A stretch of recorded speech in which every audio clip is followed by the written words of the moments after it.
Saludos al sol.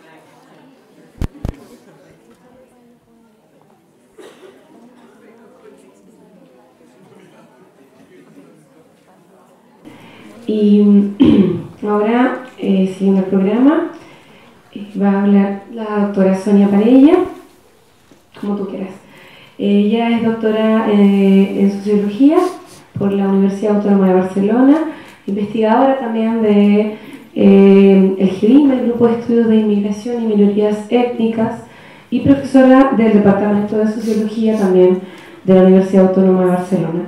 Entre sus líneas de investigación destaca todos los estudios de género, en el cual su tesis y su libro, La triple discriminación, mujer, inmigrante y trabajadora, ya se ha convertido en un clásico en el estudio de género e inmigración.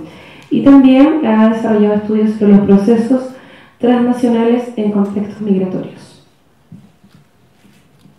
Bien, muchas gracias. Quisiera empezar agradeciendo a la doctora Iskra Pavés el haberme invitado para poder compartir con todos ustedes este espacio de discusión tan enriquecedor. También a la Universidad UCIM y a todas las autoridades por su exquisita acogida. Y yo les voy a hablar de un tema muy específico que tiene que ver con la familia transnacional. Como ustedes saben, España tuvo un rápido crecimiento de los flujos migratorios a mediados de los años 90, hasta justo antes del inicio de la crisis, más o menos, 2007 fue el punto de inflexión, y en menos de una década España pasó de tener solo un 2% de población extranjera a un 12%. Ese ritmo de crecimiento resulta excepcional en el entorno de la Unión Europea y otros países, y imagínense cuántos retos eso ha generado. Este cambio social tan importante ha generado tanto para la agenda académica como también para la agenda política en todos los ámbitos: educación, escuelas, servicios sanitarios, vivienda, cuestión vinculada a salud, ámbito laboral, etc. Cuántos retos y al mismo tiempo cuántas preguntas.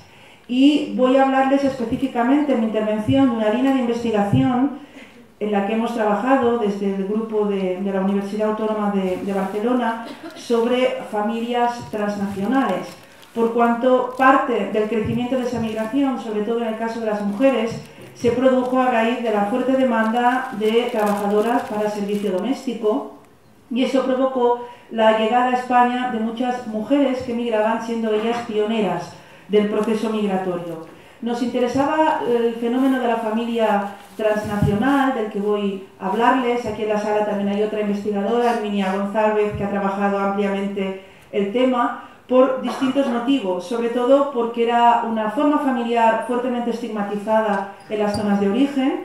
En España las migraciones son muy diversas en cuanto a procedencia, si bien en el caso de la migración femenina este tipo de perfil eran principalmente mujeres de origen latinoamericano, sobre todo andino, Bolivia, Perú, Ecuador, también mujeres dominicanas y otras procedencias, sobre todo de países de Europa del Este. En el ámbito académico nos interesaba por una cuestión de justicia social que tiene que ver con las consecuencias que este tipo de patrón migratorio genera sobre las mujeres, sus condiciones laborales, sus derechos como madres, mujeres, etcétera. También los retos que plantea el feminismo hegemónico, integrar este tipo de desigualdades de género a escala global en su discurso, y evidentemente también es una forma de poder abordar a un nivel empírico todas esas dinámicas del campo social transnacional que antes mencionaba Peggy Levy. En el ámbito político, contrariamente, no es tanto un interés que ha generado la cuestión en sí de los derechos de las personas, sino fundamentalmente a darse cuenta de que no tomar en cuenta los efectos que este tipo de estructuras familiares generan en las personas, fundamentalmente niños y niñas que permanecen detrás, que antes mencionaba Peggy Levy, que no son en sí mismos migrantes, puede generar para la sociedad de destinación, en este caso España, lo que hemos llamado un efecto boomerang. Sí, es decir, no hacerse corresponsables de estos efectos sobre las desigualdades genera un efecto boomerang, por ejemplo, cuando niños que sus madres se fueron cuando ellos tenían 3 años y que por cuestiones de del propio proyecto migratorio y fundamentalmente de la política migratoria pueden estar 10 años sin verse. Si la madre es irregular y trabaja en el servicio doméstico, por ejemplo, es poco probable que pueda salir del país para visitar a su hijo o hija cuando tiene problemas, porque sabe que si sale del país no va a poder volver a entrar. Este niño, si finalmente es reagrupado, llega siendo adolescente. Sí, esto plantea problemas de reconocimiento de autoridad, por ejemplo, de la figura materna, paterna, y el principal efecto boomerang se empezó a detectar en las escuelas. Los procesos de adaptación de niños que habían tenido o habían sufrido consecuencias a raíz de esta gestión transnacional no adecuada o no con los instrumentos adecuados. Y ese es ese ámbito también que empezaron a plantearse la necesidad de incidir y de asumir que es lo que pasaba al otro lado también formaba parte de la responsabilidad política para evitar ese efecto boomerang. Con ese objetivo voy a estructurar la presentación brevemente. Primero les propondré algunas categorías para teorizar sobre ese tema. A continuación, una breve incursión a la especificidad de ese tipo de dinámica transnacional en el contexto de España. Y por último, breves reflexiones a raíz de las distintas investigaciones que hemos hecho sobre el tema, sobre las principales consecuencias para la infancia y reflexiones también sobre algunos ejemplos de buenas prácticas en el ámbito de la intervención política. En cuanto al campo de investigación, es evidente que si hablamos de familia transnacional puede parecer un concepto vacío si asumimos que es familia transnacional toda persona que migra y deja miembros de su familia en el país de origen, en este caso. Tiene que haber algo más. Nosotros hemos partido de la definición de Bryson y Worela, que no solo incluye la separación física per se, sino que además exige la definición que los miembros de esa familia se sientan parte de una unidad y gestionen su bienestar desde una dimensión colectiva, ¿sí? A pesar de la distancia física. Es decir, no toda separación física genera en sí mismo una estructura familiar de tipo transnacional. Vista la definición, una vez partiendo de esta definición, muchas veces se tiende a hablar de la familia transnacional como una unidad indisoluble, una unidad en sí misma. Y en este caso, Gioconda Herrera, una investigadora ecuatoriana muy especializada también en este tema, sobre todo para analizar el flujo Ecuador-España, ella sostiene que la familia transnacional no debe entenderse como una unidad, sino que es evidente que es un locus de soporte social y emocional, pero a la vez también es un campo conflictivo de relaciones de poder que se dan en su seno y fundamentalmente relaciones de poder que tienen que ver con las relaciones de género y con las relaciones intergeneracionales. Y ahí es donde entra y aparece de forma muy clara el papel de la infancia, la adolescencia, de los hijos e hijas que permanecen detrás. Mucha de la investigación que se ha hecho sobre esta temática ha tenido a focalizarse principalmente en los efectos sobre las relaciones de género y el tema de la infancia ha quedado en un segundo plano. Por eso es tan interesante que jornadas y proyectos de investigación como los de la doctora Pavez también pongan el acento en ese otro tipo de dinámicas que tienen que ver más con las relaciones intergeneracionales. En la familia transnacional discurren estrategias familiares a distancia en las que fluyen muchos recursos. Habitualmente también, cuando no se analizan desde una perspectiva de género, se tiende solo a poner énfasis en los recursos económicos, las remesas, que son uno de los puntales por cuanto la mayor parte de hombres y mujeres, sobre todo mujeres, cuando deciden emigrar como empleadas domésticas, por ejemplo, es por un proyecto familiar de carácter económico, mejora de la educación de los hijos, de su calidad en sus servicios de salud, etc. Sin embargo, dentro de lo que es la estructura familiar transnacional no solo fluyen remesas económicas, también fluye el trabajo de cuidado, ¿sí? ¿Quién se ocupa del cuidado de estos niños y niñas cuando las madres no están? Trabajo de parentesco, las remesas sociales que antes mencionaba Peggy Levitt. Sí, es un flujo constante de estrategias de intercambio de recursos en ambas direcciones que los miembros de las familias transnacionales, tanto los que están como los que se han ido, deben gestionar a distancia. Desde este marco, una de las reflexiones críticas que nos podemos plantear es todo ese discurso en torno a familia transnacional, que no es casual que aparezca en el debate académico y político cuando son precisamente las mujeres las que empiezan a ser pioneras de los procesos migratorios. En el caso español es muy claro por esa feminización que se ha producido de los flujos y tendemos a pensar desde una perspectiva de género de forma crítica que tal vez en realidad no se trataba tanto de introducir la familia transnacional sino la maternidad transnacional. Cuando emigra un varón, en principio también es una familia transnacional. Sin embargo, este concepto surge de forma muy reciente. Hace décadas no se hablaba de familia transnacional cuando emigraba el varón, por cuanto se asumía que su papel de varón sustentador se cubría con creces a raíz del proceso migratorio.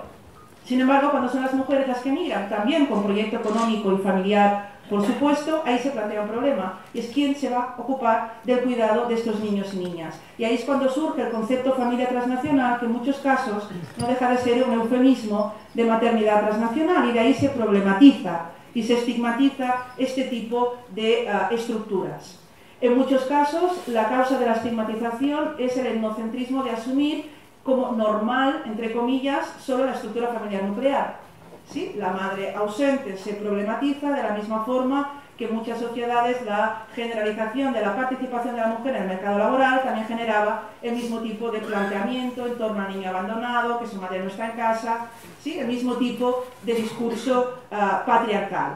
Por otra parte, también hay que considerar que tenemos esa estigmatización hacia la maternidad transnacional y en cambio todo un discurso altamente valorizador de las familias globales, cuando los ejecutivos, académicos están en más de un país a la vez, los niños viajan, el padre está un tiempo fuera, ahí se entiende que es una familia que aporta valor añadido, que es moderna, global, y en cambio la maternidad transnacional motivada por el tener que marcharse, ahí sí plantea un problema. ¿Sí? Se plantea como una forma de familia disfuncional, mientras se revalorizan muchas otras que se sitúan en planos de desigualdad completamente diferentes. La migración laboral femenina, de la que vamos a hablar, evidentemente plantea amplios desafíos para la justicia global.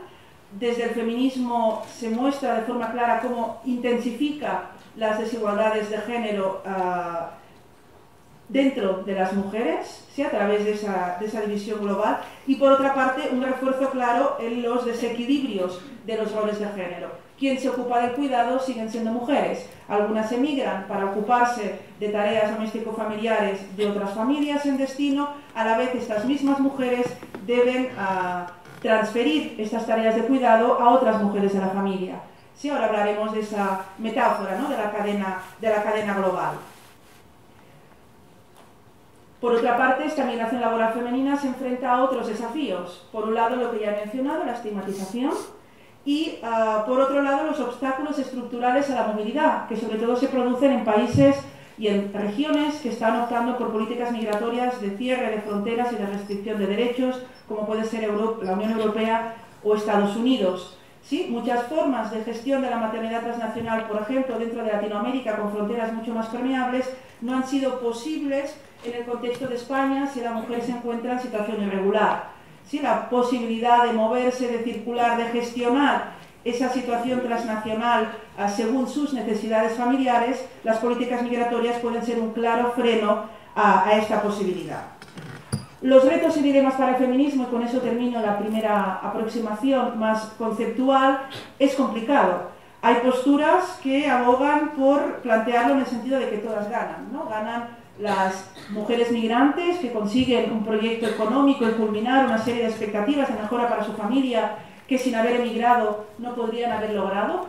Y por otra parte se asume que también las personas beneficiarias de los servicios de estas mujeres en un mercado global pues también consiguen de alguna forma satisfacer sus necesidades. Sí, es un enfoque que algunos llaman el win-win, ¿no? Ganan unas, ganan otros. Una visión armónica de ese proceso. Hay otras perspectivas que son mucho más críticas y dan cuenta precisamente de las formas de desigualdad global que este tipo de dinámicas provocan. Y aquí es donde entra todo el discurso sobre las cadenas globales de cuidado. ¿Sí? Ver cómo unas mujeres emigran debiendo delegar esas tareas de cuidado en otras mujeres y siempre a lo largo de una cadena que sitúa a mujeres en distinta posición en la jerarquía social. Y en este caso son desigualdades de género que se van agudizando por razones de clase social, de etnicidad, etc. ¿Sí? Este enfoque de la cadena global de cuidado es macroestructural, es un enfoque político-económico que pone en evidencia precisamente esta intensificación de las desigualdades, y algunas autoras utilizan la analogía con el término clásico del brain drain, de la fuga de cerebros, para hablar de fuga de cuidados. ¿No? Del cuidado que unas mujeres dispensan al emigrar para otras familias, y de alguna forma es una extracción para estas familias este cuidado que las mujeres no pueden dispensar, ¿no? Y de alguna forma el feminismo le plantea la cuestión de quién se beneficia de esta desigualdad global. Sin embargo, es muy probable que el concepto fuga de cuidado o de cadena global para la política económica global es altamente interesante porque pone de evidencia esta desigualdad, es decir, cuestiona la visión armónica, pero tal vez deberíamos preguntarnos si nos da elementos para después poder gestionar directamente las situaciones que afectan a las personas que forman parte de este tipo de familias transnacionales. Sí, porque parecería que el cuidado es como un juego de suma cero, ¿no? Que el cuidado de la madre que no está lo reciben otras personas y desaparece. Y es tal vez un modelo que si lo aplicamos para la intervención directa con las familias y con las personas sea excesivamente rígido y pueda contribuir por exceso a lo que quiere evitar, ¿no? Que es precisamente la estigmatización de estas formas de familia, porque ya les atribuye una carencia de entrada, ¿no? Por el hecho de ser familia transnacional. Y en estos últimos años están surgiendo nuevos enfoques conceptuales que tal vez nos permitan o nos presenten un margen de flexibilidad para hablar en términos de, no tanto tal vez de fuga de cuidado, sino de lo que llaman el marco de la circulación de cuidado. ¿Sí? Las migraciones globales, los espacios sociales transnacionales generan circulación de cuidado en todas direcciones y habrá que ver en qué casos esta circulación de cuidado puede exacerbar las desigualdades y en qué casos la circulación de cuidado se puede dar de forma no conflictiva, ¿sí? O de forma saludable, entre comillas, para las personas, mujeres y los niños y niñas que permanecen detrás. Es decir, huir del determinismo negativo que puede conllevar un concepto como de cadena global de cuidado, que para el marco político-económico es un concepto muy interesante, pero para evaluar los impactos y las estrategias directamente con las personas es excesivamente estructural, ¿no? Y de ahí les cito esta obra reciente de Loretta Baldassare y Laura Merla, que hablan precisamente de ese marco de la circulación de cuidado, ¿sí? De no estigmatizarlo per se, pero sí tener elementos para identificar en qué contextos específicos debe actuarse. Y a partir de ahí, eso nos permite y nos da herramientas también para incidir en la incorporación de la infancia en la agenda sobre la familia transnacional. ¿Qué pasa con los hijos e hijas? ¿Cuáles son sus repercusiones psicosociales? ¿Cuál es ese discurso mediático victimizador de las familias transnacionales? ¿Cómo perjudica a estos jóvenes en origen? Pero a la vez no intentar caer en el extremo opuesto del buenismo, de decir que esta forma de vida no conlleva ningún tipo de conflicto, reajuste, dolor o sufrimiento. Buscar el equilibrio es un tema, una reflexión a plantear. Y por otra parte, la agencia de estos niños y adolescentes en los procesos migratorios de sus padres, sus proyectos propios, si se respetan, si no, qué implica una reagrupación no deseada, qué consecuencias tiene, etc. Son solo preguntas en voz alta. En el caso español, la especificidad de la configuración de familias transnacionales, como les decía, es distinta a la que puedan tener, por ejemplo, regiones con fronteras mucho más permeables. En España, según la encuesta de población activa, hay más de 700.000 empleadas de hogar, la mayor parte de origen extranjero. Menos de la mitad están dadas de alta en la Seguridad Social. Eso significa que hay un gran porcentaje de mujeres que están llevando a cabo estas tareas en la economía sumergida y en situación legal irregular. Y esta dinámica de reclutamiento de empleadas domésticas, que es global y que se da en todas las grandes ciudades y en muchos países, en España tiene la especificidad de que sobre todo ha crecido la modalidad de internas, las live-in en inglés, que son mujeres que viven en la casa en la que trabajan.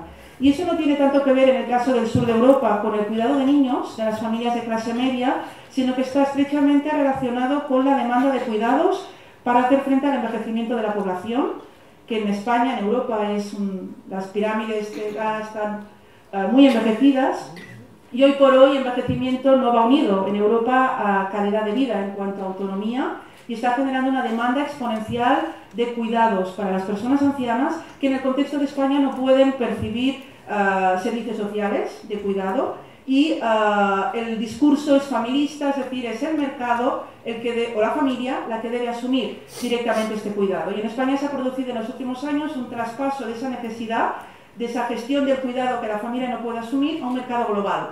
Un mercado global que implica mano de obra femenina al más mínimo coste para poder ocuparse en ese hogar del cuidado de ese anciano 24 horas, 7 días a la semana. Esa es la modalidad que más ha crecido en España. En Italia, Francia también está presente, pero en España los datos son claramente, destacan en esa dirección. Este tipo de demanda, no voy a entrar en las consecuencias que tiene para las trabajadoras domésticas, pero lógicamente la sitúa en una situación de gran precariedad. La socióloga italiana Francesca Betio habla de un cambio de modelo, ¿no? Del modelo clásico mujer en la familia para cuidar al modelo mujer migrante en la familia. ¿Sí? Eso implica ese trasvase que les mencionaba de la familia a un mercado global. Y por otra parte, lo que sí tiene graves consecuencias, aparte de los derechos laborales de estas mujeres, tengan en cuenta que en Europa es un debate habitual si la jornada laboral es de 8 horas o no. Aquí estamos hablando de un modelo de cuidado que se sostiene desde la negación al derecho de estas mujeres a tener una vida familiar propia, por ejemplo. Sí, porque jornadas de 24 horas evidentemente ya no son compatibles con este derecho, ¿no? Estamos hablando a ese nivel. Y desde la perspectiva de lo que es la familia transnacional, retomando el tema, evidentemente la movilidad está muy obstaculizada por el tipo de políticas migratorias.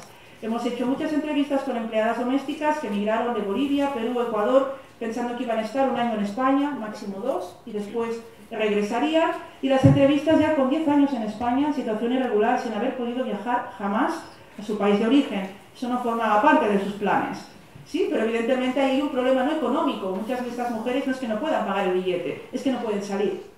Porque si salen, saben que no van a poder entrar otra vez a Europa y no han cumplido sus metas económicas. Con lo cual, la política migratoria es parte responsable de esta gestión. Y aquí les ponía como ejemplo un contraste entre lo que son, por ejemplo, mujeres latinoamericanas o mujeres procedentes de Rumanía, que como bien saben ya forma parte de la Unión Europea, también están en el servicio doméstico, pero ellas, por ejemplo, han diseñado formas de gestión de esta familia transnacional con estrategias circulares que para una mujer latinoamericana no son tan viables. ¿Sí? Pasar 3 meses, por ejemplo, en Barcelona, cuidando de un anciano, luego regresa a Rumanía, viene otra hermana, tía, a suplir el vacío que esa mujer ha generado. ¿Sí? Hay un tipo de estrategias mucho más flexibles que cuando las políticas migratorias no son restrictivas, da mucho más margen de acción para las personas implicadas.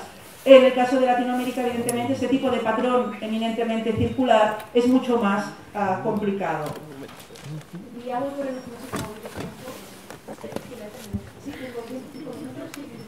Y ya por último voy a concluir con algunas breves reflexiones sobre los impactos que hemos visto que puedan tener estas formas familiares y algunos retos para las políticas públicas, sobre todo pensando en el caso boliviano, que es en el que más hemos trabajado. Lo que sí hemos visto en las familias transnacionales que hemos analizado, hay que huir de ese discurso estigmatizador, ese discurso victimista. Los efectos no están determinados a priori, es decir, no es una forma de organización de la familia per se disfuncional, como a veces se transmite, pero es evidente que es un momento de tensión y de conflicto para las familias y no siempre se dispone de las herramientas suficientes para poder gestionar. Hemos visto niños que son partícipes del proyecto de los padres y se sienten parte de él, maduran mucho antes y creen pues, que deben cumplir con una buena escolarización, etc.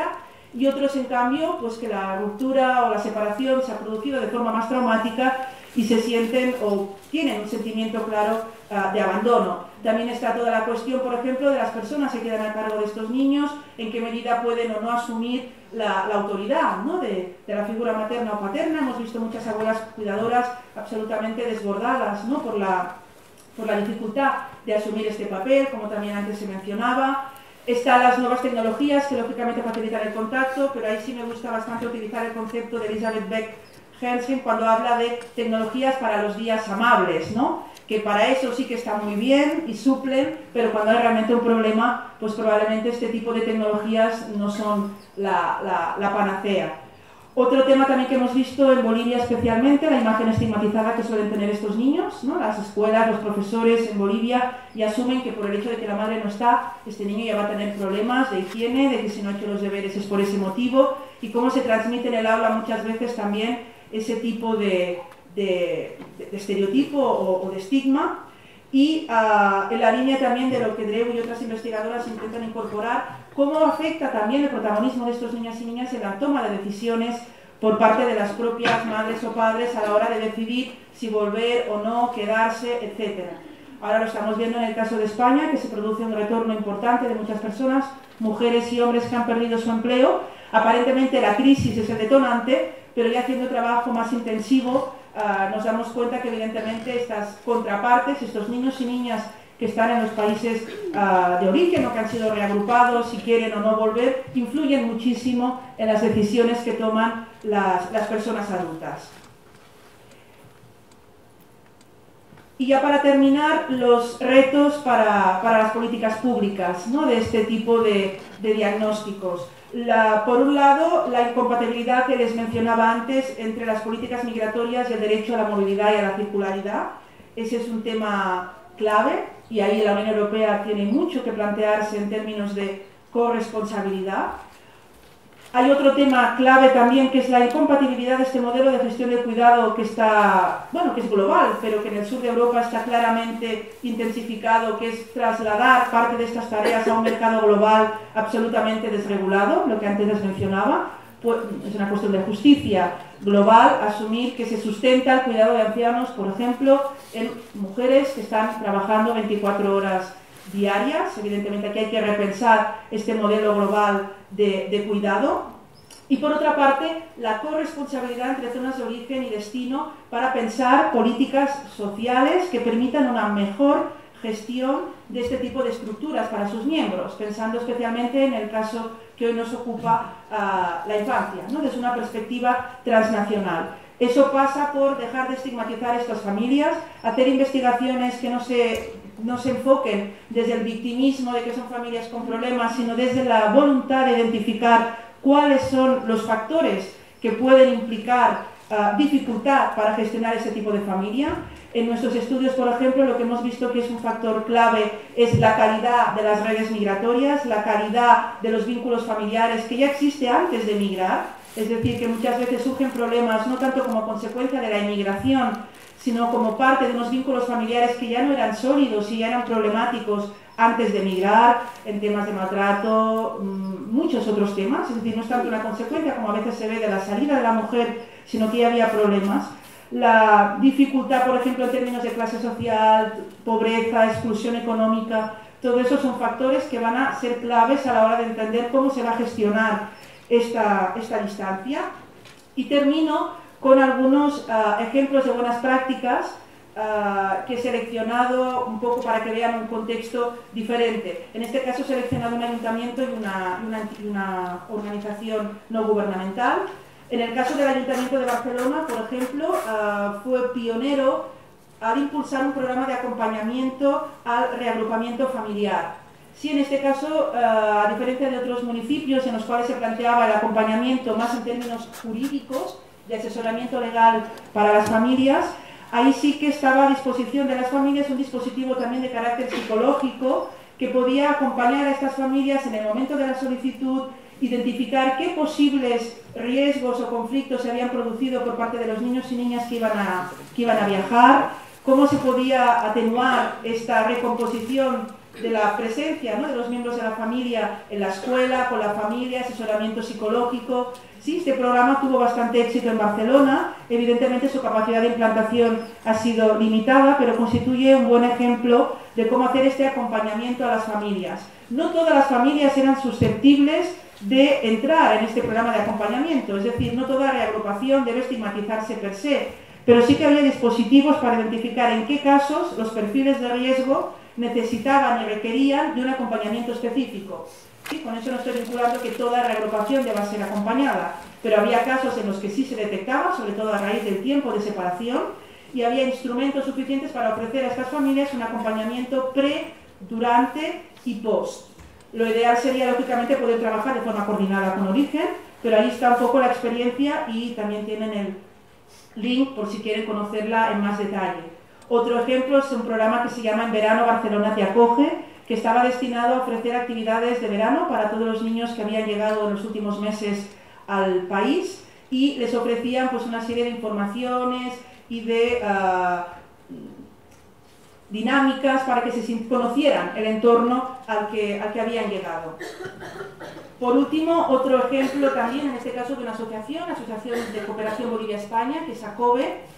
ACOBE es un ejemplo también de una asociación que ha sido pionera en el ámbito, a nivel español, en el diseño de programas de intervención transnacionales. En este caso, uno de sus programas más conocidos es el denominado Familias Transoceánicas, Y lo que intentaba era puesto que ACOBE tiene sede tanto en Madrid como en distintas ciudades de Bolivia, eso permitía un trabajo transnacional real, en el sentido de que, por ejemplo, una madre boliviana que podía identificar que su hijo no estaba muy claro si iba a la escuela o no sabía hasta qué punto las personas que le estaban cuidando le estaban ofreciendo una adecuada atención, eso podía poner en alerta a un servicio de psicólogos en Bolivia que hacía un diagnóstico, iba a la escuela, se entrevistaba con los profesores, hablaba con la familia y a partir de ahí esta madre tenía instrumentos como para poder tomar decisiones y tener una información que por sus canales, por sus propias redes familiares, generaba una situación de incertidumbre y de malestar. Esto es un ejemplo claro de un dispositivo transnacional. Otro tema en el cual también incidió fuertemente ACOBE, por ejemplo, es en facilitar las nuevas tecnologías. De hecho, la imagen corresponde a un padre que está viendo a su esposa desde Internet, desde Skype, porque había también mujeres y hombres, sobre todo Bolivia, de determinadas procedencias rurales que no tenían acceso a conocimiento tecnológico para poder hacer uso de estas tecnologías y lo que hacía ACOBE era facilitar ese espacio. O, por ejemplo, con las escuelas de Bolivia habían también convenios para que los niños se pudieran entrevistar con sus madres sin la presencia de otros familiares, sobre todo en el caso de situaciones que podían ser problemáticas, ¿no? De darle al niño un espacio para poder hablar con su madre sin que tuviera el control de los adultos, que eso de alguna forma en algunos casos podría condicionar el tipo de respuestas o de expresión de sentimientos de ese niño, ¿no? Para que vean pequeños ejemplos de cómo se puede trabajar, en este caso, de forma transnacional. Y bien, lo dejo ya ahí. Muchas gracias y perdonen por la extensión.